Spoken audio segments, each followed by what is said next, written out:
السلام علیکم. خواب کی تعبیر جاننی ہے. اور خواب رات کو تقریباً میں تہجد کی نماز پڑھنے اٹھتا ہوں، اس کے تقریباً آدھے گھنٹے پہلے، جیسے کہ رات کو 2 سے 4 کے بیچ میں آیا تھا. اور خواب میں ایسا تھا کہ میں اپنے دوستوں کے ساتھ ہنسی مذاق کر رہا ہوں، مستی کر رہا ہوں. اس میں سے ایک دوست کہہ رہا ہے کہ یہاں کی پولیس تو اس سے بھی زیادہ اسٹرکٹ ہے. اوہ، حقیقت میں مجھے باہر جاب کرنے جانا ہے، انڈیا سے باہر. انڈیا تو سے میں باہر؟ خواب کے اندر ہی اپنے کھیسے میں ہاتھ ڈالتا ہوں کہ میں اپنا پاسپورٹ نکال کر چیک کروں کہ میں کون سی کنٹری میں ہوں. اوکے. لیکن وہیں پر میری آنکھ کھل جاتی ہے. آپ کی آنکھ کھل گئی. اللہ تعالیٰ آپ کے خواب کی مبارک تعبیر جو رومانہ نے آپ کی خدمت میں پیش کی ہے وہ آپ کی سماعت کی نظر. السلام علیکم ورحمۃ اللہ وبرکاتہ. وعلیکم اللہ سبحانہ السلام. تعالیٰ کو آپ کے خیر برکت و خوشیوں سے نوازے. آمین آمین یا رب اللہم العالمین. آمین. ساحل نے خواب کے منظر میں خود کو دوستوں کے ساتھ ہنسی مذاق اور مستی کرتے ہوئے دیکھا. خواب کے منظر میں پاسپورٹ کے حوالے سے ذکر موجود ہے. یہ خواب بیرون ملک سفر کے حوالے سے خوشخبری کے ساتھ قوانین کو پابندی سے فالو کرنے کی طرف اشارہ ہو سکتا ہے انشاءاللہ. لیکن غور کریں، انسان اپنے دوستوں کے ساتھ جب اچھا وقت گزار رہا ہوتا ہے تو وہ تکلیف، پریشانی اور بعض اوقات ذمہ داریوں کو بھی بھول جاتا ہے. یوں سمجھ لیں، جب انسان دوستوں کے ساتھ ہنسی مذاق اور مستی کرتا ہے تو وہ بے فکری کی کیفیت کو ظاہر کرتا ہے. لہٰذا خواب کا یہ منظر کسی معاملے میں سائل کی طرف سے غیر سنجیدگی یا لاپرواہی کی علامت ہو سکتا ہے. خواب کے منظر میں سائل کے دوست نے ان کو بتایا کہ یہاں کی پولیس اس سے بھی زیادہ اسٹرکٹ ہے. سائل کے دوست کا یہ جملہ اور خواب کے دوسرے مناظر بہت کچھ ظاہر کر رہے ہیں. یعنی ممکن ہے سائل کسی بیرون ملک پہنچ جائیں، لیکن اگر ان میں غیر ذمہ داری، دوسروں پر غیر ضروری بھروسہ اور ایزی گوئنگ انداز رہا تو یہ خدا نخواستہ کسی مشکل کو فیس کر سکتے ہیں. لہٰذا ان کو چاہیے کہ دوسرے ملک جانے کی کوشش کو سنجیدگی سے لے کر کامیاب ہونے کی صورت میں دوسرے ملک کے قوانین کو پڑھ کر جائیں اور وہاں کے قوانین کو سنجیدگی سے فالو کریں تاکہ کسی بھی طرح کی ٹربل سے خود کو محفوظ رکھ سکیں. انشاءاللہ سب خیر ہوگی. خواب میں سائل نے اپنا پاسپورٹ چیک کیا اور معلوم کرنا چاہا کہ سائل کس کنٹری میں موجود ہے. خواب کا یہ منظر سائل کے اندر موجود دوستی یاری پر بہت اعتبار اور بہت انحصار کرنے کے رجحان کو ظاہر کر رہا ہے. دیکھیں، اچھے، مخلص اور نیک دوست نعمت ہیں، لیکن یہ یاد رکھیں کہ ہر ہاتھ ملانے والا دوست نہیں ہوتا. لہٰذا مخلص اور غیر مخلص کے فرق کو جان کر آگے دوستی بڑھائی جائے. خواب کا منظر طبیعت میں ذمہ داری اور سنجیدگی کو بڑھانے کے ساتھ مخلص اور غیر مخلص کو پہچاننے کی طرف بھی اشارہ ہو سکتا ہے. لہٰذا اس طرف خاص توجہ دیں. خواب سے محسوس ہو رہا ہے کہ سائل کے کاموں میں رکاوٹ کے باوجود خیر اور آسانی کی خوشخبریاں ہیں انشاءاللہ. خواب سے بیرون ملک سفر کی خوشخبری محسوس ہو رہی ہے. البتہ سائل کو بہت سنجیدگی، میچورٹی کے ساتھ محتاط ہو کر چلنے کی واضح علامت محسوس ہو رہی ہے. لہٰذا اس طرف توجہ دیں تاکہ ہر طرح کے دھوکے، شر اور پردیس کی پریشانیوں سے خود کو محفوظ رکھ سکیں انشاءاللہ. یہ اپنے اندر رشتہ داروں اور گھر والوں کے لیے صبر و تحمل میں اضافہ کرتے چلے جائیں اور سورہ انبیاء کے آیت نمبر 87 کو پڑھ کر اس کے ترجمے پر غور کریں اور اس کو اپنی دعاؤں میں شامل کرتے رہا کریں. سائل کو چاہیے یونس علیہ السلام کے واقعے کو ڈیٹیل سے پڑھنے کے بعد اس پر تدبر کریں.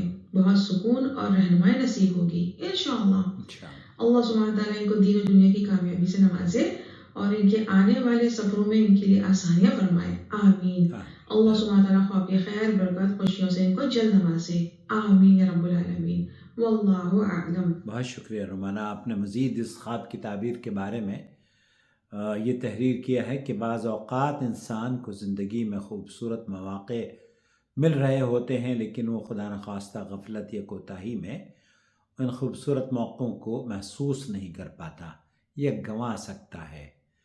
لہذا سائل کو چاہیے کہ اپرچونٹیز کو اویلیبل کرنے کے لیے الرٹ رہا کریں تاکہ خیر اور کامیابی حاصل ہو سکے. اللہ سبحانہ و تعالی ان کو وقت اور اپرچونیٹیز کے ضائع ہونے ریگریٹ سے محفوظ رکھے. آمین یا رب العالمین. بہت خوبصورت دعا آپ نے دی ہے. اور جو لوگ بھی باہر اپنے رزق حلال کی تلاش میں باہر ملکوں کا سفر کرنا چاہتے ہیں، چاہے وہ سعودی عرب ہو، مڈل ایسٹ ہو، امریکہ یا یورپین کنٹریز ہوں، وہاں کے قوانین کا خاص طور پر حفاظت رکھیں، اور اس کو دھیان سے رکھیں، پڑھ کر جائیں. اگر پڑھنا بھی نہ آتا ہو تو سوشل میڈیا پر ان ممالک کے بارے میں کہ آپ کو کیا کرنا چاہیے، کیا نہیں کرنا چاہیے. اور کئی ممالک ایسے ہیں جہاں آپ کو بہت سی اشیاء لے جانے پر بھی پابندی ہے. مثال کے طور پر سعودی عرب میں خاص طور پر بہت ساری ایسی اشیاء ہیں جو کہ پاکستان، افغانستان سے لوگ غیر شعوری طور پر لوگوں کو دے دیتے ہیں، عمرے اور حج کے مسافرین کو یا زائرین کو یا ان لوگوں کو جو کہ ورک ویزے پر وہاں جاتے ہیں اور وہ بڑی بڑی دشواریوں سے وہاں پر گزرتے ہیں. تو اس لیے بہت محتاط رہیں. اگر کوئی سامان بھی کوئی آپ کو ٹریول کرتے وقت دے تو بغیر دیکھے کسی کا سامان نہ لے کر جائیں.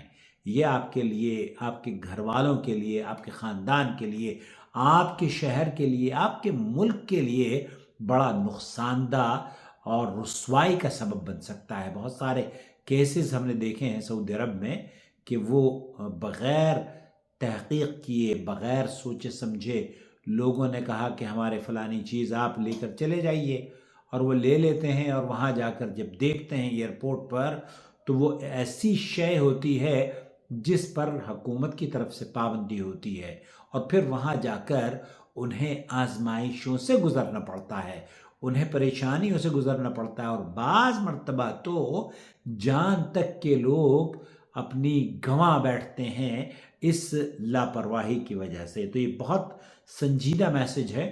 اس میسج کو براہ کرم اپنے ان احباب کے ساتھ ضرور شیئر کریں جو کہ باہر نکلنا چاہتے ہیں رزق حلال کی تلاش میں، اور وہاں پریشانیاں ہونا، دشواریاں ہونا یہ معمولی سی بات ہے. یہ تو ہر ملک میں ہوتا ہے. اگر آپ کو پریشانیاں نہیں ہوں گی تو آپ وہاں زیادہ دن جی نہیں پائیں گے. جتنی پریشانیاں آپ نے جھیل لی، صبر کر لی، اتنی ہی آپ ترقی بھی کریں گے اور زیادہ دنوں تک وہاں پر بسے بھی رہیں گے. میری خود اگر کبھی موقع ملا تو میں اپنی جو پریشانیاں مجھ پر گزری ہیں، میں 45 سال سے سعودی عرب میں رہ رہا ہوں، اور ایک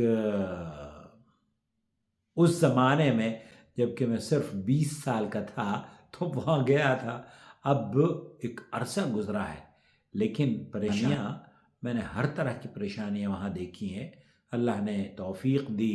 اللہ کی توفیق کے بغیر تو کچھ بھی نہیں ہوتا. تو اپنا بہت خیال رکھیں اور حوصلے اور ہمت کبھی نہ ہاریں. السلام علیکم ورحمۃ اللہ وبرکاتہ. شکریہ رومانہ، آپ نے خوبصورت رہنمائی فرمائی ہے.